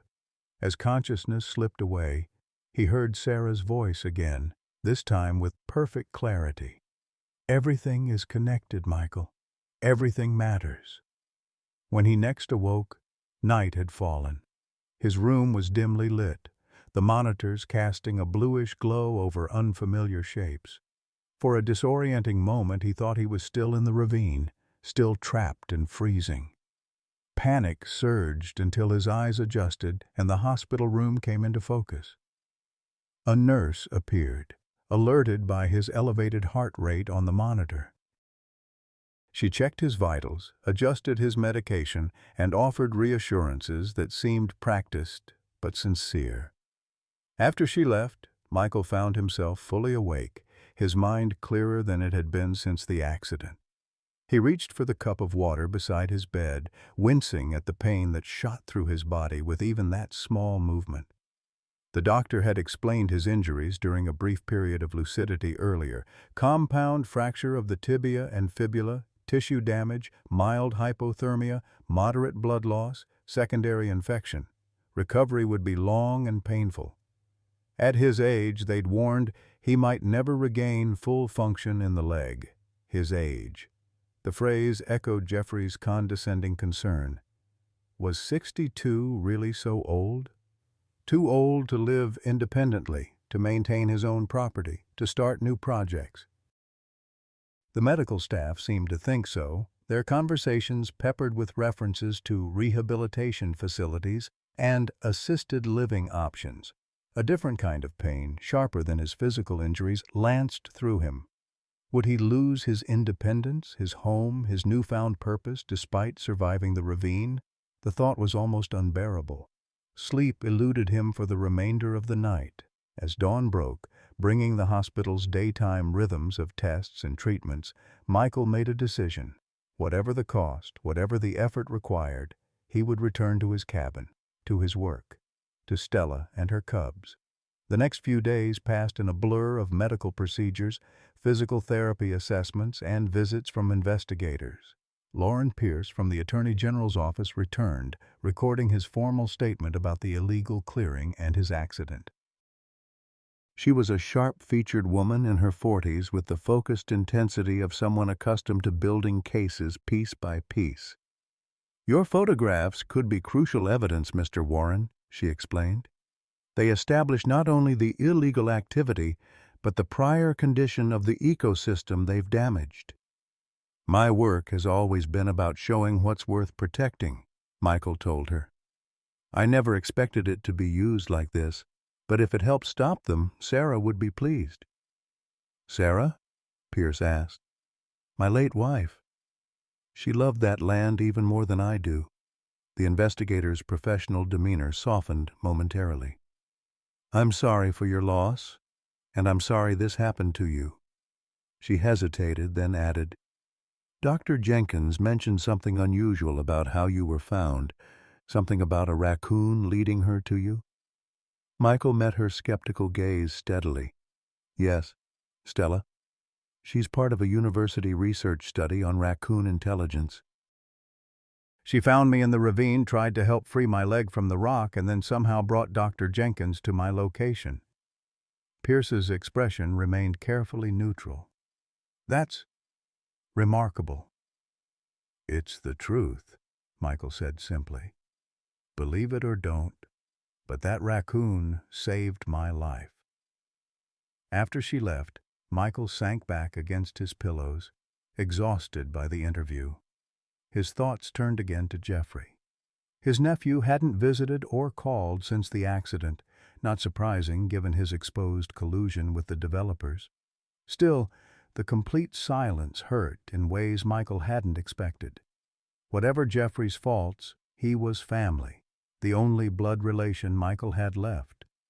Eleanor visited daily, bringing updates about Stella and the Cubs, news from the university, and most importantly, friendly conversation that kept loneliness at bay. During one visit, she arrived with a determined expression and a thick folder of papers. "I've been doing some research," she announced, spreading documents across his bed tray, "about rehabilitation options. I know the doctors are pushing for a facility, but there are alternatives." She outlined a plan involving home health care visits, mobility equipment, and modifications to his cabin. "It would be more work," she admitted, "but you could go home. Continue the research project. Be where you want to be." Michael stared at her, caught between gratitude and confusion.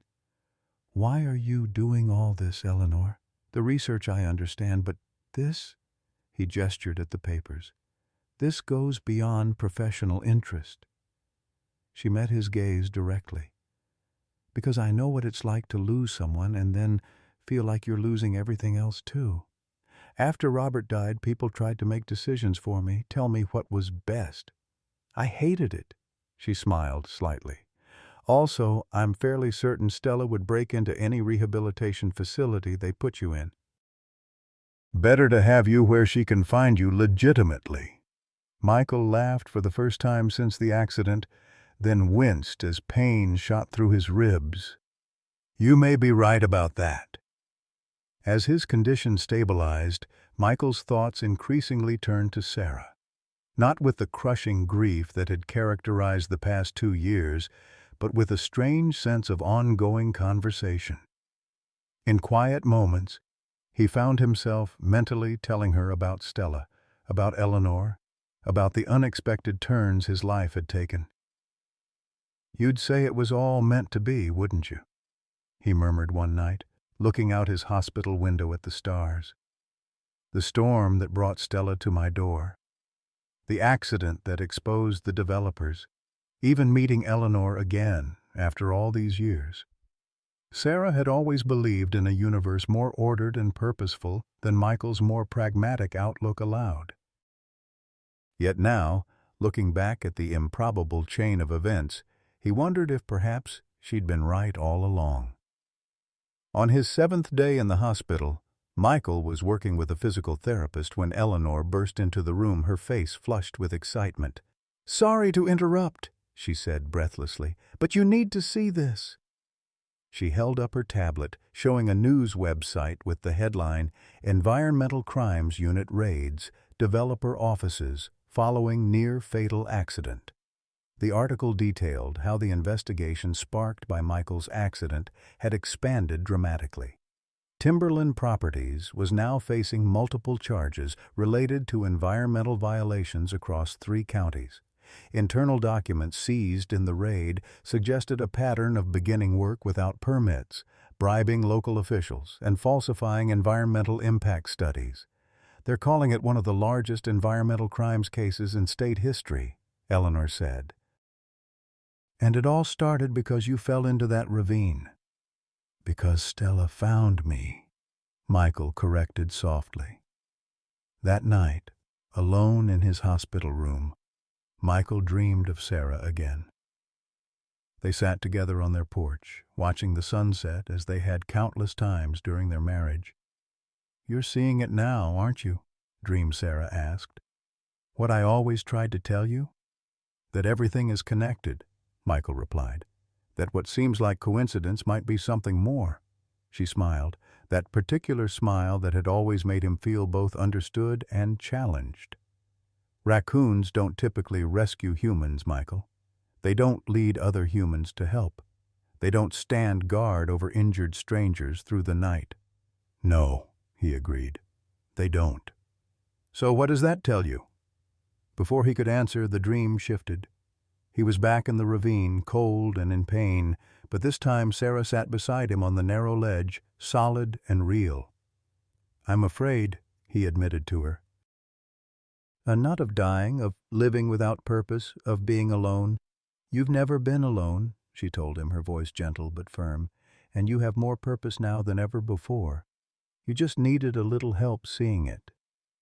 From a raccoon? He asked, smiling despite his pain. From wherever help comes, she replied. The trick is recognizing it when it arrives. Michael awoke with tears on his face, but a strange sense of peace in his heart. The conversation hadn't been real, of course, just his subconscious processing grief and recent events, yet the comfort it provided felt genuine, as did the clarity it brought. He knew now with absolute certainty what he needed to do next. He would return to his cabin, continue documenting Stella and her family, and use his photography to protect the land he and Sarah had loved. Whatever challenges his injuries presented, whatever obstacles remained, he would face them with this renewed sense of purpose. As morning light filtered through the hospital blinds, Michael reached for the call button. It was time to talk to his doctors about going home, not to some facility, but to the cabin where his heart resided, where a most unusual family of raccoons awaited his return, and where perhaps the next chapter of his life was just beginning. 2 weeks after his accident, Michael was wheeled through the front door of his cabin. The homecoming had required extensive negotiation with his doctors, who had reluctantly agreed only after Eleanor helped arrange for in-home nursing care and physical therapy. His leg, still encased in an external fixator with metal pins penetrating skin and bone, would require months of healing before he could bear weight on it. "Home, sweet home," Eleanor said, pushing his wheelchair over the threshold. She had spent days preparing the cabin, rearranging furniture to accommodate his mobility limitations, installing temporary ramps, and setting up a hospital bed in the living room where the large windows would give him a view of the forest and porch. Michael breathed deeply, savoring the familiar sense of wood smoke and pine. After the antiseptic sterility of the hospital, the cabin's rustic warmth felt like an embrace. "Thank you," he said simply, knowing the words inadequate for all she had done. Eleanor squeezed his shoulder in response. "The nurse will be here tomorrow morning. Think you can manage one night with just me on call?" "I've managed worse," he replied with a weak smile, remembering the cold hours in the ravine. As Eleanor prepared dinner, Michael wheeled himself to the large windows overlooking the porch. The bird feeders had been refilled, he noticed. New cameras had been mounted at strategic points to capture wildlife activity. Everything had been maintained with meticulous care during his absence. "Any sign of Stella today?" he asked. Eleanor stirred a pot of soup on the stove. "Not since yesterday morning. She brings the cubs by most days, usually around dawn. They check the porch, look in the windows. It's like they're checking for you." Michael nodded, a lump forming in his throat. "They'll come tomorrow." "I have a feeling." They ate dinner as evening fell, the forest outside gradually disappearing into darkness. Eleanor had brought case files and research materials, spreading them across the dining table as they discussed the expanded study the university had approved. The Raccoon Intelligence Project now had substantial funding and a 5-year timeline. "They want to install observation equipment here if you're amenable," she explained. "Nothing intrusive, just better cameras, some monitoring stations. We'd compensate you, of course, both for access and for your continued documentation." "I don't need compensation," Michael said. "Having purpose is enough." Eleanor studied him across the table. "This means a lot to you, doesn't it? Not just the research, but Stella specifically." Michael gazed out at the darkened forest. "When Sarah died, I thought I had nothing left to contribute, nothing left to give or receive. I was just waiting." He turned back to Eleanor. "Stella changed that. She needed something from me, and then when I needed help most, she gave something back. It sounds ridiculous, finding meaning through a raccoon, but there it is." "It's not ridiculous," Eleanor said softly. Connection is connection, regardless of species. My colleagues might call it anthropomorphization, but they didn't see what she did for you. After Eleanor had helped him into the hospital bed and retired to the guest room, Michael lay awake, listening to the familiar sounds of his home, the creak of the roof cooling after sunset, the distant hoot of an owl, the soft ticking of the grandfather clock Sarah had inherited from her father. For the first time since his accident, the pain in his leg seemed manageable, overshadowed by the comfort of being where he belonged. He must have dozed off eventually, because he awoke suddenly in the pre-dawn darkness to a scratching sound at the screen door. Reaching for the flashlight Eleanor had left within arm's reach, he directed its beam toward the noise. 2 reflective eyes stared back at him from the porch. Then 4, then 6. Stella and her cubs had returned. "Eleanor," he called, his voice cracking with emotion. "Eleanor, they're here." She emerged from the guest room in rumpled pajamas, hair tousled from sleep. "What time is it?" "Just before dawn," Michael replied, not taking his eyes from the visitors on his porch. "Look." Eleanor grabbed her glasses and hurried to the door. "My God, they really are waiting for you," she whispered, observing how Stella stood on her hind legs, paws against the screen, peering into the cabin. "Let them in," Michael said impulsively. "Just for a minute." "Michael, they're still wild animals. Your immune system is compromised from the injury and infection. If they were to scratch you—" "Please," he interrupted. "I need to see her up close. To thank her." Eleanor hesitated, then nodded. "Just for a moment, and just Stella, not the cubs. They're less predictable." She approached the door slowly and unlatched the screen. Stella backed away momentarily. Then, as Eleanor stepped aside, cautiously entered the cabin. The cubs remained on the porch, watching through the screen with evident curiosity. Stella's movements were deliberate as she explored the changed environment, the hospital bed, the medical equipment, the wheelchair parked nearby. She sniffed the air, whiskers twitching, before approaching Michael's bed. "Hello, old friend," he said softly. "I made it back, thanks to you." The raccoon stood beside the bed, her intelligent eyes fixed on his face. Slowly, with infinite care, Michael extended his hand, palm down, mirroring the gesture Eleanor had used during her first visit. Stella considered the offered hand, then gently touched it with her nose, a brief moment of contact that sent an inexplicable wave of emotion through Michael. Not quite trust, not quite gratitude, but a form of recognition, an acknowledgement between 2 beings whose lives had become unexpectedly intertwined. Eleanor stood transfixed, her scientist's objectivity momentarily forgotten. "I've never seen anything like this," she whispered. "This isn't just habituated behavior. This is recognition, communication." After a few minutes, Stella retreated to the porch to rejoin her cubs. Eleanor closed the screen door behind her, but the raccoon family remained, settling into a grooming session in the pale light of approaching dawn. "Would it be terribly unprofessional if I admitted this might be the most extraordinary thing I've ever witnessed?" Eleanor asked, her voice unsteady with emotion. Michael smiled. "I won't tell your colleagues if you don't." The weeks that followed established a new rhythm to Michael's life. Mornings began with physical therapy sessions that left him exhausted and sweating.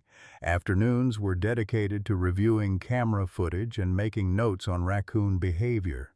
And evenings often brought Eleanor, who split her time between campus responsibilities and the field research at his cabin. Stella and her cubs became regular visitors, appearing most mornings and occasionally in the evenings. They never again entered the cabin, but seemed content to explore the porch and surrounding yard while Michael observed and photographed from the windows.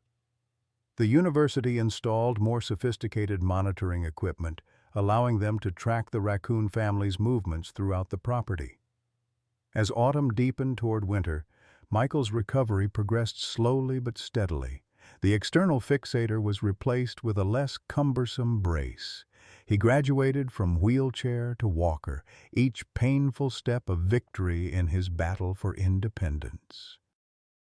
Through it all, the investigation into Timberland properties continued. Lauren Pierce visited periodically, collecting additional testimony and photographs. The case had expanded to include multiple properties across the state, revealing a pattern of environmental violations spanning more than a decade. "Your accident turned out to be the thread that unraveled the whole sweater," she told Michael during one visit.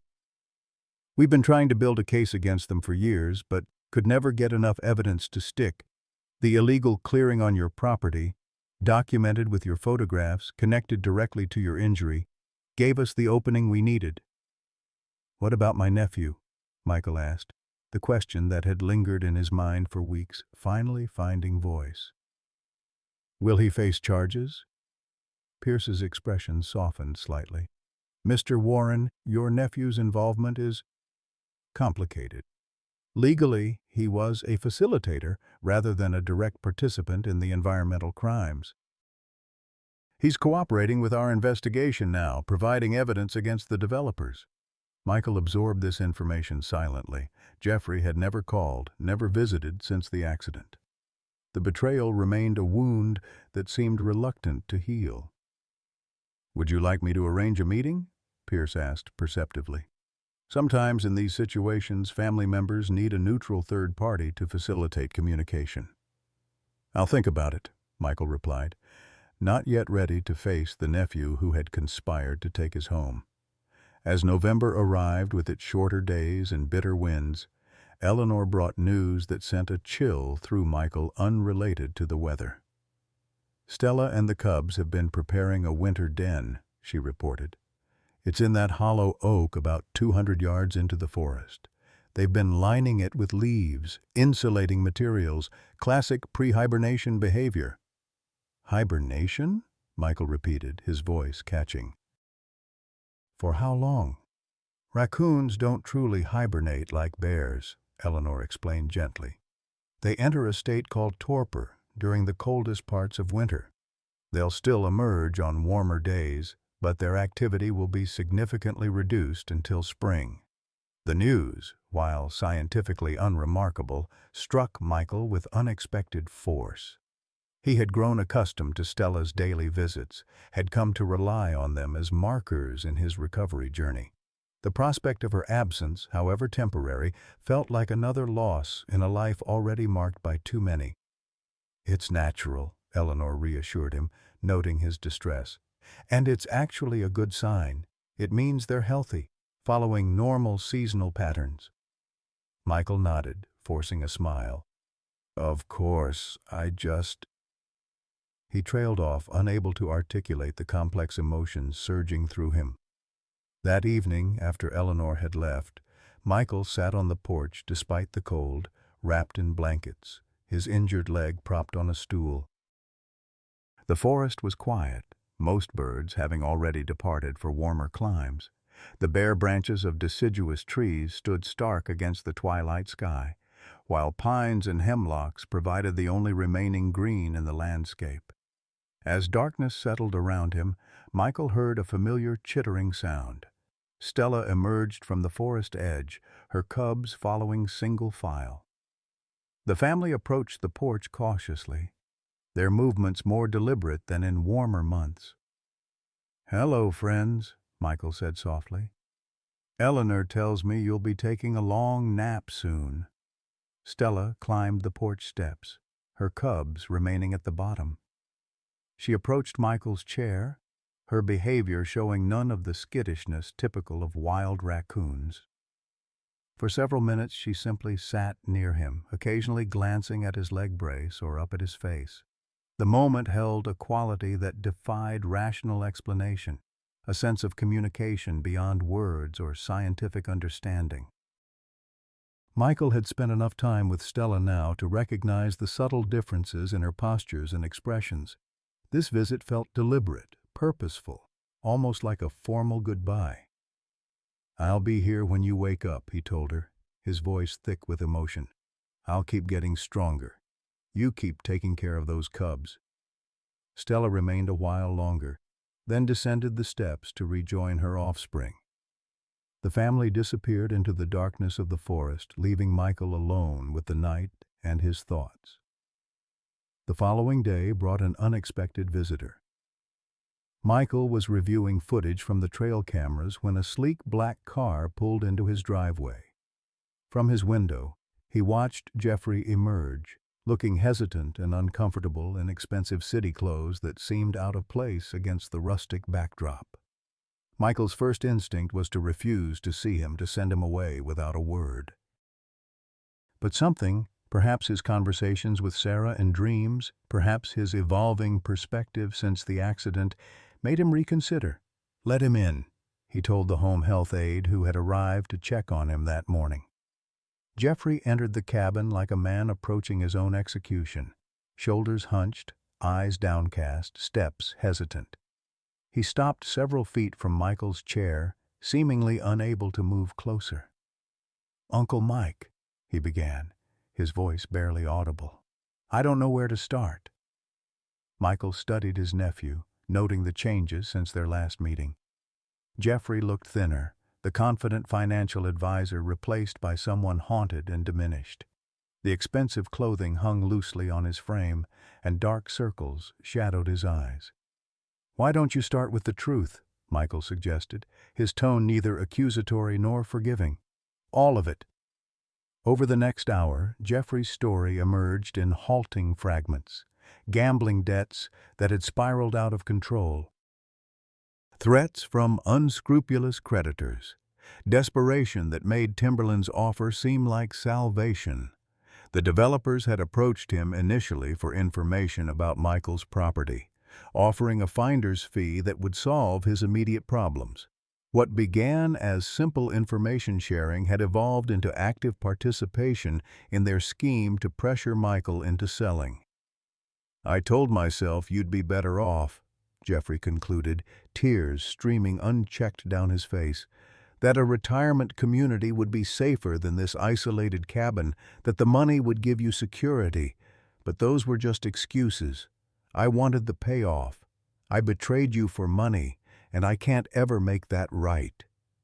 Michael absorbed his nephew's confession in silence. The anger he had expected to feel was present but muted, overshadowed by something closer to pity. Jeffrey, for all his adult trappings, suddenly seemed very young and lost, not unlike the raccoon cubs when he'd first encountered them, vulnerable and dependent on others for survival. "What happens now?" Michael asked finally. "With your legal situation?" Jeffrey wiped at his tears with the back of his hand, a childlike gesture that stirred unexpected memories of him as a small boy visiting the cabin with his parents. "I've made a deal with the prosecutor. Full cooperation in exchange for immunity from prosecution. I'll testify against Timberland. They're the real criminals here." "And the gambling? The debts?" "I'm in treatment, Gamblers Anonymous, and bankruptcy protection." Jeffrey's laugh was hollow, devoid of humor. "Turns out rock bottom has a basement. I lost everything, job, condo, savings. I'm staying with a friend right now." The revelation of Jeffrey's complete downfall should have brought satisfaction, a righteous consequence for his betrayal. Instead, Michael felt a complex mix of emotions, residual anger, certainly, but also a strange sense of responsibility for this young man who, despite everything, remained his only living blood relative. "Sarah always worried about you," Michael said quietly. "She thought you were trying too hard to project success instead of finding what actually made you happy." Jeffrey looked up, surprised. "She said that?" "She was perceptive about people. More than I ever was." Michael gestured toward the kitchen. "There's coffee. Why don't you pour us both a cup and we can talk about where we go from here?" The conversation that followed was difficult, filled with painful truths and tentative possibilities. No easy forgiveness was offered or expected. Instead, they began the complicated process of assessing what might be salvaged from the wreckage of trust between them. As evening approached and Jeffrey prepared to leave, Michael made a decision. "There's a cabin on the north end of the property," he said. "Sarah's father built it as a guest house years ago. It needs work, but it's solid. If you need a place to stay while you figure things out, it's available." Jeffrey stared at him in disbelief. "After everything I did, you'd let me stay on your property?" "Not for free," Michael clarified. "You'd earn your keep. Help with maintenance I can't manage with this leg. Assist with the Raccoon research when Eleanor needs an extra pair of hands. Learn something about the land you were so willing to sell." "Why would you do this?" Michael considered the question seriously. "Because Sarah would say everyone deserves a chance to make amends. Because I'm too old and have been through too much to waste energy on permanent grudges. And because, despite everything, you're family." After Jeffrey left, promising to consider the offer, Michael watched the forest darken from his porch. The encounter had left him emotionally drained but oddly peaceful. Whatever came next with his nephew, whether genuine reconciliation or continued estrangement, he had extended the possibility of redemption. The choice now belonged to Jeffrey. As the first stars appeared in the clear November sky, Michael thought he saw movement at the forest's edge. Perhaps Stella making a final visit before the deepest cold set in? Perhaps just shadows playing among the trees. Either way, he felt a profound sense of connection to this place, to the creatures who shared it with him, and to the complex web of relationships that made up a life worth living. "You were right, Sarah," he said softly to the night air. "Everything is connected. Everything matters." 1 year later, the Carolina spring unfurled across Michael's property in waves of green and blossom. Dogwoods scattered their white petals like stars against the forest backdrop, while redbud trees created bursts of magenta among the emerging leaves. The creek, swollen with melting snow from higher elevations, sang a constant melody beneath the chorus of returning birds. Michael stood on his porch, leaning lightly on a handcrafted walking stick. His injured leg, though permanently scarred and somewhat weaker than before, now supported his weight with only occasional twinges of pain. The doctors had called his recovery remarkable for a man his age, a phrase that once would have irked him, but now brought a smile of quiet pride. The past year had transformed more than just his physical condition. The cabin itself had evolved, with a small addition housing advanced wildlife monitoring equipment. A network of carefully positioned cameras throughout the property fed data to computers in what had once been Sarah's sewing room, now converted to a research station where Eleanor often worked during her frequent visits. The university study had produced preliminary findings that were causing ripples of excitement in wildlife biology circles. Stella and her family had become the centerpiece of groundbreaking research on raccoon cognition, social learning, and problem-solving abilities. The first paper, co-authored by Eleanor and Michael, had recently been accepted by a prestigious scientific journal. But perhaps the most unexpected transformation had occurred in the old guest cabin at the north end of the property. Jeffrey had accepted Michael's offer, moving in during the depths of winter. The initial awkwardness between uncle and nephew had gradually given way to a cautious rebuilding of trust as Jeffrey worked to make amends through daily actions rather than words. He had proven surprisingly adept at assisting with the research project, applying his analytical mind to organizing data and helping install monitoring equipment. More importantly, he had embraced the physical labor of maintaining the property, splitting firewood, clearing trails, repairing storm damage, with a dedication that spoke of someone seeking redemption through honest work. Now, as Michael surveyed his domain from the porch, he spotted Jeffrey returning from the Eastern Trail, camera in hand. At 40, his nephew looked nothing like the polished financial advisor who had visited a year earlier. His designer clothes had been replaced by sturdy workwear, his once manicured hands now calloused and capable. The haunted look had faded from his eyes, replaced by the clear gaze of someone who slept soundly after days of meaningful labor. "Got some great footage of the foxes denning in the old oak hollow," Jeffrey called as he approached. "And the trail camera by the creek captured something interesting last night. You'll want to see it." Michael nodded, feeling the familiar stirring of curiosity that had become his constant companion since the research began. "Let's take a look." Inside, they downloaded the footage to the main computer. The nighttime infrared images showed a familiar shape. Stella, now in her 6th year and at the peak of her prime. She moved with the confident grace of a mature raccoon, leading 4 young cubs, her newest litter, born just after winter's end. "She's showing them the water source," Jeffrey noted, pointing to how the mother raccoon deliberately demonstrated drinking techniques to her offspring. Classic knowledge transfer behavior. Michael smiled at his nephew's casual use of scientific terminology.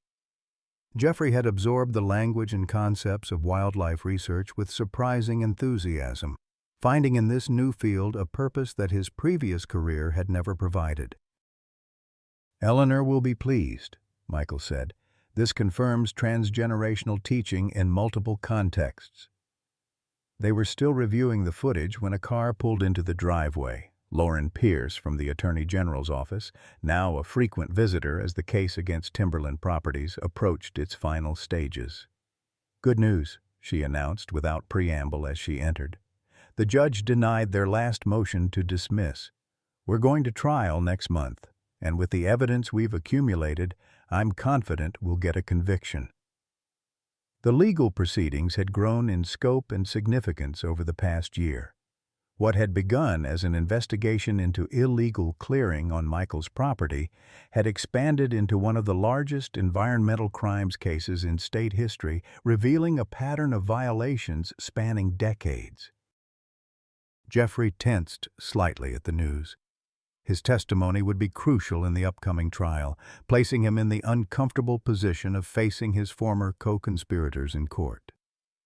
Michael placed a reassuring hand on his nephew's shoulder. "You're doing the right thing," he said quietly. "That's what matters now." Lauren stayed for lunch, updating them on legal developments while they ate on the porch.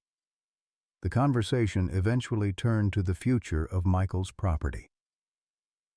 "Have you considered the conservation easement option we discussed?" she asked. "It would ensure permanent protection regardless of future ownership." Michael nodded. "Eleanor and I have been working through the details. The university is interested in establishing a permanent research station here, which would complement the easement nicely. And provide income to maintain the property," Jeffrey added, his financial mind still sharp despite his career change. "It's a sustainable model." After Lauren departed, Michael suggested they check the raccoon den site. The walk through the forest was therapeutic, each step a reminder of how far he had come since the days when simply moving from bed to wheelchair had been an exhausting ordeal. The forest felt different to him now, not just a collection of trees and animals, but a complex, interconnected community of which he was privileged to be a part. He noticed details he might once have overlooked: the pattern of moss on north-facing trees, the subtle changes in birdsong that signaled a hawk's passage overhead, the almost imperceptible trails created by regular animal movement. They approached the den site quietly, careful not to disturb its occupants. The hollow oak that Stella had chosen for her family stood in a small clearing, dappled sunlight filtering through new leaves overhead.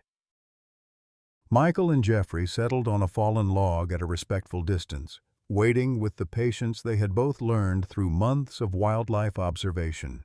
Their stillness was rewarded when, after 20 minutes, a small face appeared at the den opening. One of Stella's cubs emerged cautiously, followed by its siblings. Finally, Stella herself appeared, her distinctive white facial patch and the scar on her left ear identifying her immediately. She paused, sniffing the air, her gaze finding Michael and Jeffrey on their log. There was no fear in her posture, no alarm communicated to her cubs. Instead, she seemed to acknowledge their presence as a normal, unthreatening part of her environment. "She knows us," Jeffrey whispered, still awed by these moments, despite months of similar encounters. Michael nodded, watching as Stella led her cubs in foraging activities around the clearing. "She's teaching them we're not threats." That's significant. Wild raccoons typically teach their young to avoid humans. They observed for nearly an hour as the raccoon family went about their business. Michael documented behaviors with his camera, while Jeffrey made notes on their interactions. It was comfortable, familiar work that had become the cornerstone of their reconstructed relationship. As they walked back to the cabin in the golden light of late afternoon, Jeffrey broached a subject that had been hovering unspoken between them. "I've been offered a position," he said, his tone carefully neutral. "The Wildlife Biology Department needs an administrative coordinator for their expanded research programs. Dr. Jenkins recommended me." Michael absorbed this news, sensing there was more to come. "Sounds like a good fit for your skills." "It would mean moving into town," Jeffrey continued. "Living closer to campus." The implication hung in the air between them. An ending of sorts to this chapter of shared residence and daily interaction. Michael felt a momentary pang at the prospect of Jeffrey's departure, surprised by the strength of his reaction.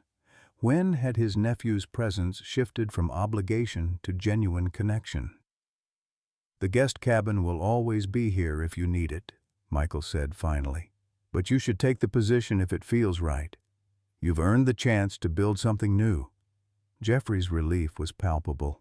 "I'd still come out regularly to help with the research, and the new place is only 20 minutes away." They walked in companionable silence for a while, the forest settling into evening around them. Birds called their final songs before nightfall, and the first fireflies began to flicker among the shadows. "Uncle Mike," Jeffrey said, as the cabin came into view, "I never properly thanked you for giving me another chance when you had every reason not to. For showing me this," he gestured to the forest around them, "when all I could see before was dollar signs and development potential." Michael considered his response carefully. "Sarah used to say that forgiveness isn't something you give someone else, it's something you give yourself. Freedom from carrying the weight of anger and resentment." He smiled slightly. "Took me 63 years and a broken leg to understand what she meant." Back at the cabin, they found Eleanor's Jeep parked in the drive. She sat on the porch, engaged in animated conversation with another visitor, a silver-haired man Michael didn't recognize. "Michael," Eleanor called, rising to greet them. "This is Dr. Robert Chen from National Geographic. He's very interested in our raccoon research, and especially in your photography documenting it." The introduction led to an evening unlike any Michael had experienced in years. Dr. Chen, it transpired, was a senior editor planning a special issue on animal cognition and interspecies relationships. He had seen the preliminary research papers and been intrigued by the narrative of Stella's rescue behavior. "It's the combination that fascinates me," he explained over dinner. "The scientific rigor of the behavioral documentation coupled with the remarkable personal story, and illustrated with wildlife photography of professional quality. It's exactly the kind of multidimensional narrative we look for." By the time coffee was served, a plan had emerged, a feature article in National Geographic, co-authored by Michael and Eleanor, combining scientific findings with Michael's personal account of his relationship with Stella, all illustrated with his photographs. "We'd also be interested in discussing a book project," Dr. Chen added. "Something that expands on the article, perhaps incorporating the environmental protection angle as well." After their guests departed, Eleanor to her campus apartment, Dr. Chen to his hotel in town, Michael and Jeffrey sat on the porch in the gathering darkness. Fireflies performed their luminous dance across the yard, while night creatures began their chorus in the surrounding forest. "National Geographic," Jeffrey said, shaking his head in wonder. "Your work will reach millions. Stella's story will reach millions." "Our work," Michael corrected. "You've been part of this from the beginning, the real beginning after the accident." The night deepened around them, stars emerging in the clear mountain sky. Michael found himself reflecting on the extraordinary journey of the past year, from near death in a ravine to renewed purpose, from betrayal to reconciliation, from isolation to community. "Life takes strange turns," he mused aloud. "If you had told me 2 years ago that a raccoon would change everything, my relationship with you, my work, my understanding of my place in the world, I would have thought you were crazy." Jeffrey nodded. "The small things end up being the big things, don't they? A storm that brings a raccoon family to your door, a fall that exposes environmental crimes, a second chance that changes 2 lives instead of 1. The wisdom in his nephew's words, so different from the materialistic values he had once espoused, struck Michael deeply. Jeffrey had changed, yes, but so had he. They had transformed each other through this unexpected shared journey.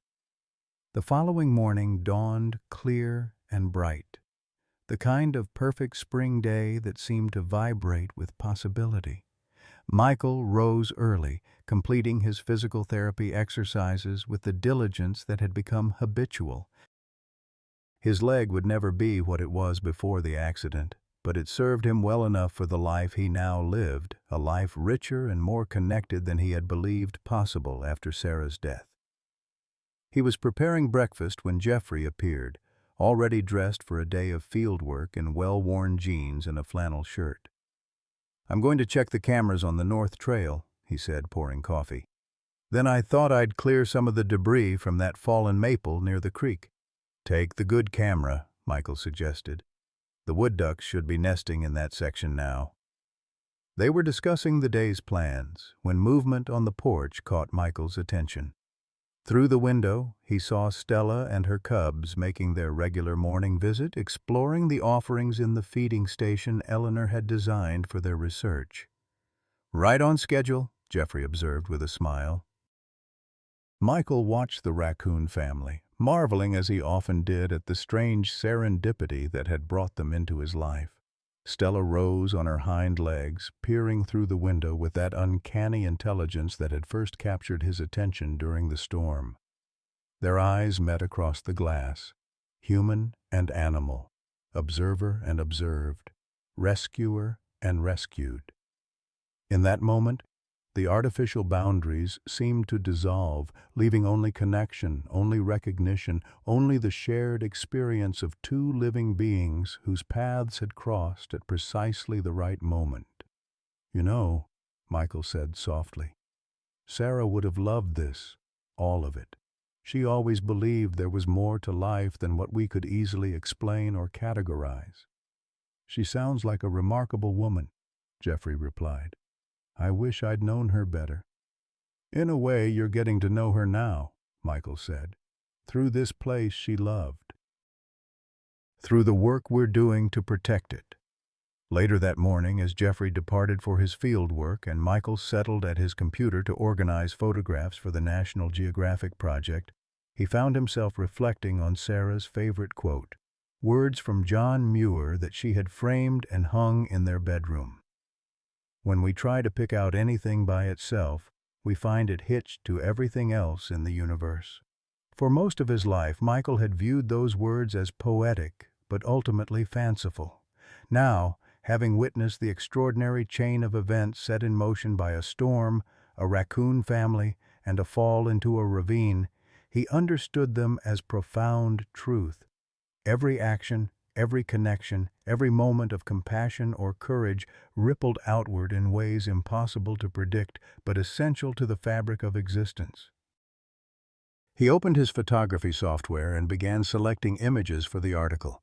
Stella teaching her cubs to wash food, The family navigating the problem-solving stations Eleanor had designed, a striking shot of the mother raccoon silhouetted against the sunrise, her distinctive profile immediately recognizable. These photographs, once just a way to document subjects, had become something more, a testament to unexpected friendship, to boundaries crossed, to the remarkable capacity for connection that existed between all living things when given the opportunity to flourish. As he worked, Michael heard the familiar chittering sound of raccoons on his porch.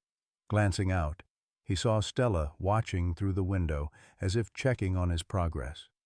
The sight brought a smile to his face and a warmth to his heart that had nothing to do with the spring sunshine streaming through the glass. "We make quite a team, don't we?" he said to her. And though he knew it was scientifically improbable, impossible to document or prove, he could have sworn she tilted her head in agreement before turning to guide her cubs in their exploration of the world they all shared, a world of connection, of purpose, and of second chances neither of them had seen coming. Life's most profound gifts often arrive in unexpected packages. When Michael Warren found himself isolated in grief after losing his beloved Sarah, he never imagined a raccoon family seeking shelter from a storm would transform his existence.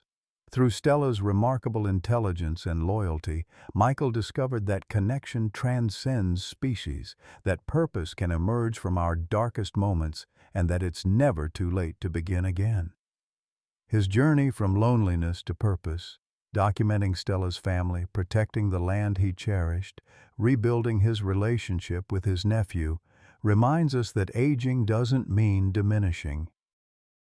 Rather, our later years can offer the wisdom to recognize life's true treasures, meaningful work, forgiveness, and the healing power of nature. The broken places in our lives, like Michael's injured leg, may never be the same, but they can still carry us to new adventures, new relationships, and new understanding. Have you ever found unexpected friendship or purpose in an unusual place? What second chances have you embraced that changed your perspective? Share your story in the comments below, because like Michael and Stella, we all have wisdom worth passing on to generations that follow.